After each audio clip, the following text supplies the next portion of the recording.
অজ্ঞানতিমিরান্ধস্য জ্ঞানাঞ্জনশলাকয়া চক্ষুরুন্মীলিतं येन তস্मै শ্রীগুরবে নমঃ।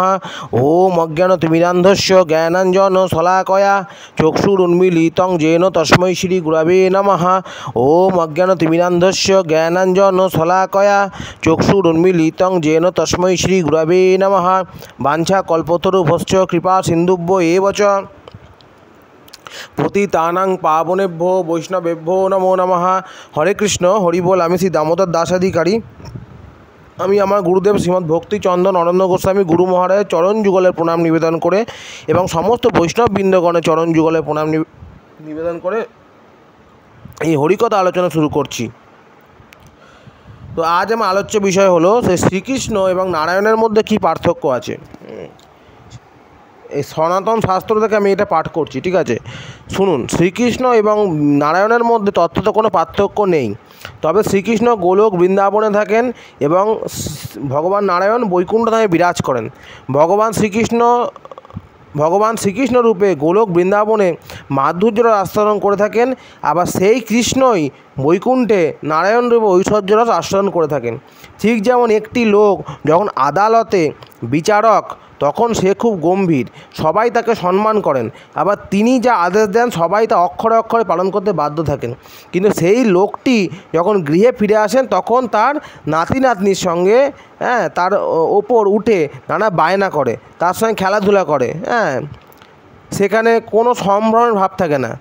ঠিক তদ্রূপ ভগবান বিষ্ণু রূপে যখন বৈকুণ্ঠে থাকেন তখন তিনি তার ভক্তদের সঙ্গে সম্ভ্রমভাবে অবস্থান করেন, ঠিক আছে? যখন শ্রীকৃষ্ণ যখন নারায়ণ রূপে বৈকুণ্ঠে থাকেন তখন তিনি ভক্তদের সঙ্গে সম্ভ্রম রূপে অবস্থান করেন। তাই ভগবান শ্রীকৃষ্ণের সঙ্গে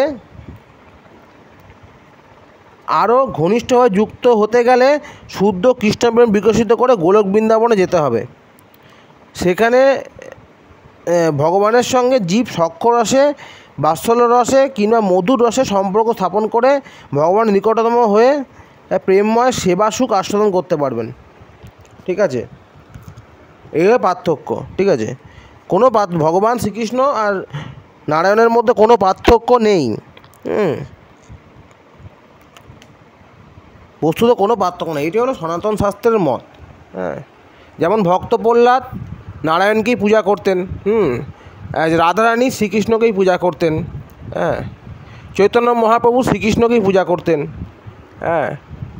ধ্রুব নারায়ণকে পূজা করতেন, নারদ মুনি সর্বদা নারায়ণ নারায়ণ নামে জপ করে থাকেন। দুজনাই ভগবত ধামে চিন্ময় ধামে অবস্থান করেন। তাই তাদের মধ্যে কোনো পার্থক্য নেই। এই হলো সনাতন শাস্ত্রের মত, যা আমি শ্রীমদ্ ভগবত গীতার সারাংশ থেকে আপনাদের পড়ে শোনালাম, ঠিক আছে? তো আজকের এই হরিকথা আলোচনা যদি ভালো লেগে থাকে অতি অবশ্যই চ্যানেলটিকে লাইক করবেন, শেয়ার করবেন, সাবস্ক্রাইব করবেন এবং কমেন্টে জয় নৃসিংহদেব কি জয় বা জয় শ্রীমান নারায়ণ বা হরে কৃষ্ণ লিখবেন এবং আমাদের পাশে থাকবেন। ওং ভগবতে বাসুদেবায় নমঃ, ওং ভগবতে বাসুদেবায় নমঃ, ওং ভগবতে বাসুদেবায় নমঃ।